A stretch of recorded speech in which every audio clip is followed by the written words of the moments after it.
Terima kasih pemirsa Anda masih bersama kami di Presisi Utama. Polda Kepulauan Riau mengungkap peredaran 3,9 juta dolar Singapura uang palsu. Sindikat mata uang palsu ini telah melakukan aksinya sejak 2019.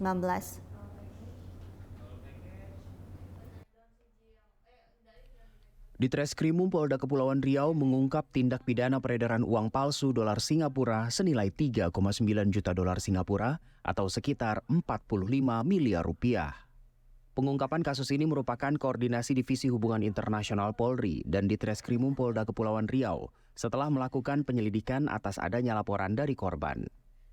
Korban pada awalnya diminta pelaku menukar 4 lembar uang pecahan 10.000 dolar Singapura ke money changer di Batam, namun ditolak oleh money changer.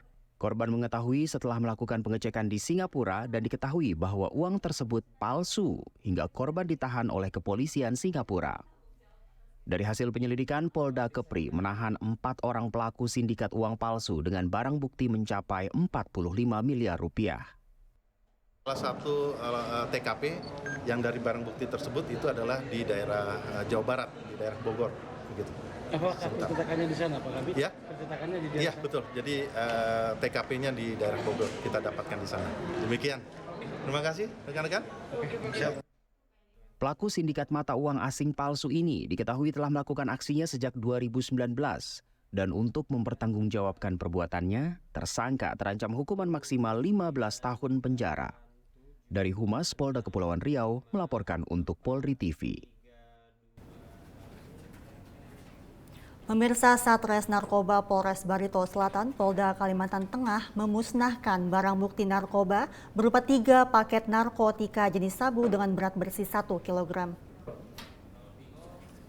Satres Narkoba Polres Barito Selatan, Polda Kalimantan Tengah memusnahkan barang bukti narkoba berupa 3 paket narkotika jenis sabu dengan berat bersih 1 kg yang disita dari tersangka berinisial TUB. Narkotika hasil sitaan yang dimusnahkan dengan rincian sudah disisihkan sebanyak 0,09 gram untuk kepentingan pemeriksaan laboratorium dan disisihkan sebanyak 2,5 gram untuk kepentingan pembuktian di sidang pengadilan. Sehingga sisa barang bukti yang dimusnahkan sebanyak berat bersih 99,5 gram. Kegiatan pemusnahan barang bukti kasus narkotika ini berlangsung kondusif dan tetap menerapkan protokol kesehatan.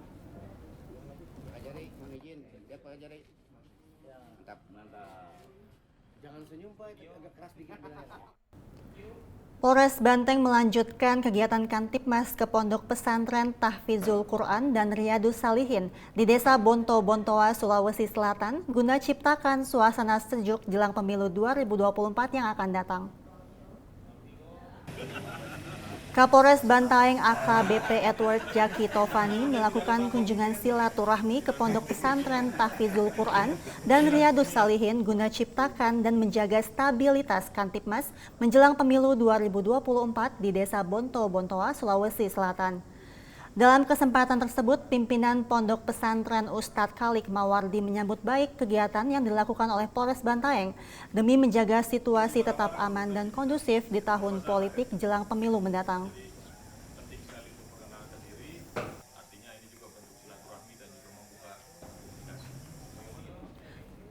Pemirsa, Polresta Sleman, Yogyakarta akhirnya berhasil menangkap dokter gadungan yang berstatus buron sejak Desember 2021 lalu. Dokter gadungan berinisial EA 42 tahun sempat bekerja di PSS Sleman dan Timnas U19.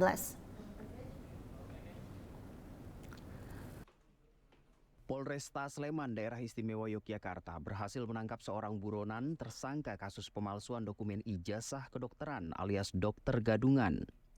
Kapolresta Sleman Kombes Pol Yuswanto Ardi mengatakan, tersangka sempat bekerja di PSS Sleman dengan gaji 15 juta hingga 25 juta rupiah per bulan. Akibatnya, pihak klub merasa dirugikan sebesar 254 juta rupiah. Pada Februari 2020, tersangka melamar lowongan pekerjaan seorang dokter pada klub PSS Sleman dan mengaku sebagai seorang dokter lulusan Universitas Fakultas Kedokteran di Aceh. Untuk mengelabui pihak manajemen klub PSS Sleman, tersangka bahkan menyerahkan berkas ijazah dokternya berupa berkas foto digital.